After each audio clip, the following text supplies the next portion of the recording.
त्रिशा थाने में बैठी हुई और जैसे ही फोन ओपन करती है तुरंत अभय का कॉल आता है। त्रिशा कॉल जैसे ही उठती है अभय बोलना शुरू कर देता है। हाँ हेलो त्रिशा, तुम ठीक तो हो ना? देखो तुम कहाँ हो, जल्दी से बोलो। अभय बिना रुके ही बोले जा रहा होता है। त्रिशा मुस्कुराते हुए आराम से कहती है, अभय मैं ठीक हूँ और अभी इस वक्त पुलिस स्टेशन में हूँ, तो टेंशन वाली कोई बात नहीं है। त्रिशा की बात सुनकर अभय शांत होते हुए कहता है, ओह गॉड, तुम्हें बता नहीं सकता मुझे खुद पर कितना गुस्सा आ रहा था। तभी त्रिशा कहती है, अब ये सब छोड़ो, मैं बिल्कुल सेफ हूँ। तो शुक है जिस ऑटो में बैठी हुई थी उन अंकल ने अपनी समझदारी दिखाते हुए उन्हें ऑटो से बाहर किया और यहाँ पुलिस स्टेशन आए। त्रिशा की बात सुनने के बाद अभय उससे फोन उन्हें देने को कहता है। आपका बहुत बहुत धन्यवाद, समझ नहीं आ रहा है आपका ये एहसान कैसे चुकाऊंगा। तभी वो ऑटो वाला मुस्कुराते हुए कहता है, अरे बेटा इसमें धन्यवाद जैसी कोई बात नहीं है, और मेरी भी बेटी है और एक बात होने के नाते मुझे सही लगा वो किया। बात करते करते ऑटो वाला के पेट में अचानक से दर्द शुरू हो जाता है और वो कुछ भी बोलने के हालात में नहीं होता है। उसके चेहरे पर पसीने आने शुरू हो जाते हैं उसे, और अचानक से वो अपना पेट पकड़कर वहीं पास में कुर्सी पर बैठ जाता है। त्रिशा झट से उनके हाथ से फोन लेकर कहती है, अभय मैं बाद में कॉल करती हूँ। इतना कहकर वो कॉल रख देती है। अभय घबराते हुए कहता है, त्रिशा क्या हुआ? त्रिशा तब तक त्रिशा कॉल कट कर चुकी होती है। इंस्पेक्टर जल्दी से एम्बुलेंस को कॉल करता है। थोड़ी देर तक जैसे तैसे करके उसे किसी तरह से संभालने के लिए कहा जाता है। थोड़ी देर बाद जैसे ही एम्बुलेंस आती है उसे कुछ हवलदारों के मदद से एम्बुलेंस में बैठाया जाता है। एम्बुलेंस में उसके साथ 2 हवलदार भी जाते हैं और इंस्पेक्टर अपने जीप से जैसे जाने के लिए निकलता है त्रिशा उसे रोकते हुए कहती है, सर प्लीज मुझे भी ले चलिए अपने साथ। त्रिशा के कहने पर इंस्पेक्टर उसे अपने जीप में बैठाकर एम्बुलेंस के पीछे पीछे जाने लगता है। जल्दी जल्दी से उसे इमरजेंसी रूम में ले जाया जाता है और उसका इलाज शुरू किया जाता है। सब बाहर ही खड़े होते हैं। थोड़ी देर बाद डॉक्टर बाहर आते हुए पुलिस से कहते हैं, देखिए कंडीशन बहुत खराब है, इनकी किडनी पूरी तरह से खराब हो चुकी है, जल्दी से जल्दी किडनी ट्रांसप्लांट करना होगा वरना इनका बच पाना मुश्किल है। ये सुनते ही सबके होश उड़ जाता है। पुलिस अकेले में डॉक्टर के साथ बात करने चला जाता है। त्रिशा के चेहरे पर घबराहट साफ साफ छलक रही होती है। तभी अभय का कॉल आता है। त्रिशा क्या हुआ, तुम कॉल क्यों काट दी? त्रिशा नम आंखों से अभय को सारी बात बताती है कि यहाँ क्या हुआ है। त्रिशा की बात सुनने के बाद अभय उसे समझाते हुए कहता है, अच्छा सबसे पहले तो तुम रिलैक्स हो जाओ और मैं तुमसे वादा करता हूँ उन्हें कुछ नहीं होगा। हॉस्पिटल का एड्रेस सेंड करो मुझे जल्दी से। इतना कहकर अभय कॉल रख देता है और विवेक के पास कॉल करता है। हेलो विवेक, तुम अभी कहाँ हो? विवेक अपने ऑफिस में बैठा हुआ होता है। मैं तो अभी अपने ऑफिस में हूँ। क्यों, क्या हुआ, तुम इतने घबराए हुए क्यों हो? तभी त्रिशा का मैसेज आता है। अभय झट से हॉस्पिटल का मैसेज विवेक को फॉरवर्ड करते हुए कहता है, सारी बात बताता हूँ, सबसे पहले तुम्हें एक हॉस्पिटल का एड्रेस देता हूँ, वहाँ फटाफट से पहुँचो। हॉस्पिटल का नाम सुनते ही विवेक थोड़ा घबराहट भरी आवाज में पूछता है, अभय पर कुछ तो बताओ, हुआ क्या है, सब ठीक तो है ना? अभय उसे कुल होते हुए कहता है, हाँ यार सब ठीक है और किसी को कुछ नहीं हुआ है, पर अगर तुम जल्दी नहीं गए तो शायद किसी को कुछ हो सकता है। इतना कहते ही विवेक जल्दी से वहां से हॉस्पिटल की तरफ निकल जाता है। अभय तुरंत त्रिशा को कॉल करता है। हाँ त्रिशा, मैंने विवेक को वहां भेजा है, टेंशन लेने वाली कोई बात नहीं है, क्या मेरी बात डॉक्टर से करवा सकती हो? हाँ रुको देती हूँ। इतना कहकर त्रिशा डॉक्टर के पास जाती है। वहीं पर इंस्पेक्टर भी होता है। त्रिशा डॉक्टर को फोन देते हुए कहती है, सर 1 मिनट बात कर लीजिए। डॉक्टर को फोन देती है। हेलो जी कहिए। त्रिशा और इंस्पेक्टर दोनों वहीं पर खड़े होते हैं और अभय डॉक्टर से बात कर रहा होता है। अभय से बात करने के तुरंत बाद जल्दी में वहां से बोलते हुए जाता है, जल्दी से किडनी डोनर को देखो और हाँ कल ऑपरेशन आज ही करना है वरना प्रॉब्लम हो जाएगी। फोन त्रिशा के हाथ में होता है और अभय अभी भी लाइन पर ही था। डॉक्टर की बात सुनकर त्रिशा को राहत आता है। तभी उसका ध्यान कॉल पर जाता है तो देखती है अभय अभी भी लाइन पर है। ओ सॉरी, मैंने ध्यान नहीं दिया। त्रिशा के कहते ही अभय उसे कहता है, इट्स ओके, अब फिक्र करने की कोई बात नहीं है, मैंने डॉक्टर से बात कर लिया है, वो सब संभाल लेंगे और विवेक भी बस पहुंचता ही होगा। त्रिशा चैन की सांस लेते हुए स्माइल करती है और अभय को थैंक्स कहती है। तभी अभय कहता है, थैंक्स क्यों? त्रिशा मुस्कुराते हुए कहती है, वो इसलिए क्योंकि तुमने उस अंकल की इतनी बड़ी हेलो की तुम्हारी वजह से उन्हें फिर से एक नया जीवन मिला है। त्रिशा की ये बात कहते ही अभय मन में सोचता है, तुम्हें क्या पता कि उनकी वजह से मेरी जान आज सही सलामत है। तभी त्रिशा बोलती है, अब कहाँ गुमशुदा हो गए? अभय स्माइल करते हुए कहता है, कहीं नहीं, और उन्होंने मेरी इतनी अच्छी दोस्त को उन लफंगों से बचाया है, उसके आगे तो शायद ये कुछ भी नहीं है मेरे लिए, सच कहूँ तो कुछ भी नहीं।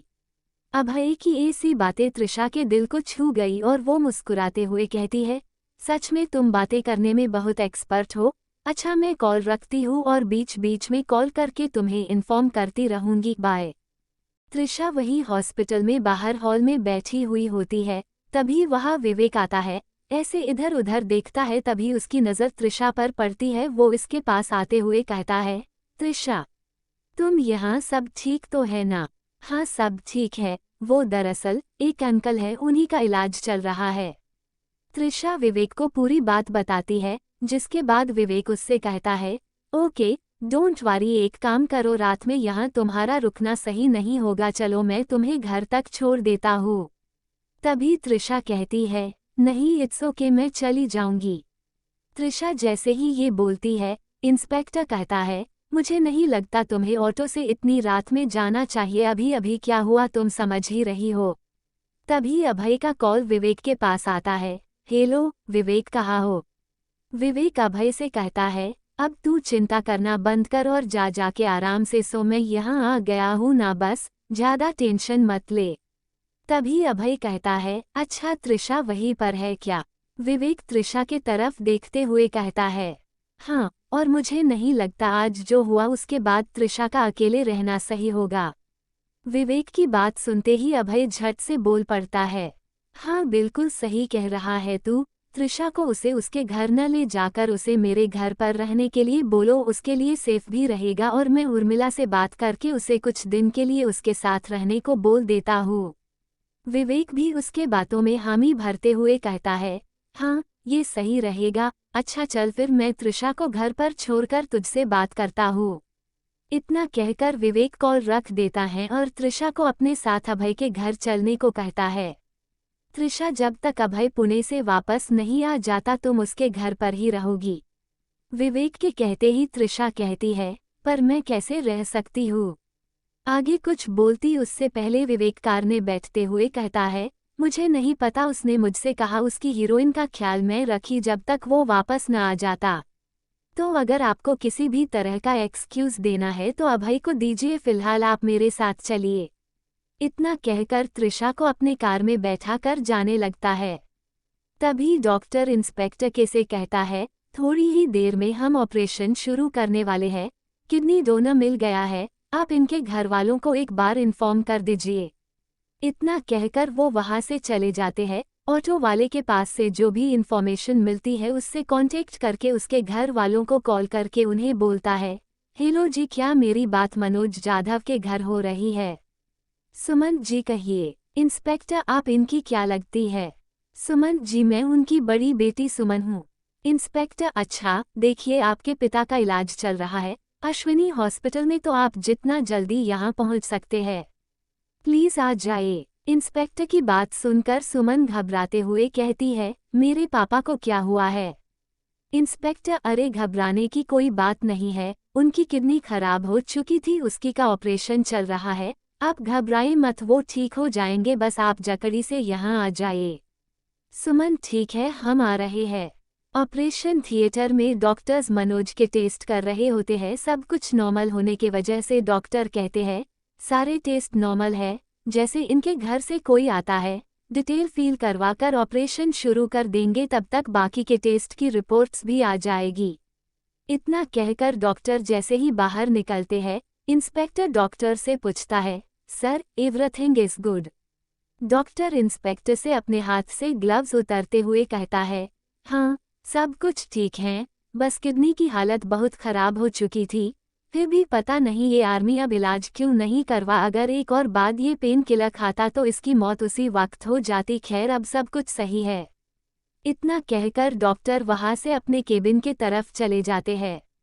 उसी वक्त वहां दो लड़की जिनकी हालत दिखने में बहुत ही गंदी दिख रही होती है और साथ में एक औरत भी होती है, वो घबराए हुए अंदर आती है और रिसेप्शन पर बैठी नर्स से पूछती है, सुमन मैडम यहाँ मेरे पापा भर्ती है, कॉल आया था। नर्स जी पेशेंट का नाम? सुमन जी मनोज जाधव। नर्स जी वहां से दाहिने मुड़ जाएगा रूम नंबर 29 में। कंप्यूटर में चेक करने के बाद बताती है। सुमन और अपनी माँ और बहन के साथ उस तरफ जल्दी में जाती है। जैसे ही रूम नंबर 29 के पास पहुंचती है, बाहर विवेक और इंस्पेक्टर बैठे हुए होते हैं। वहां उन सबको देखकर इंस्पेक्टर खड़े होते हुए पूछता है, आप मनोज के परिवार वाले हैं ना? सुमन की मां रोते हुए कहती है, हाँ वो ठीक तो है ना।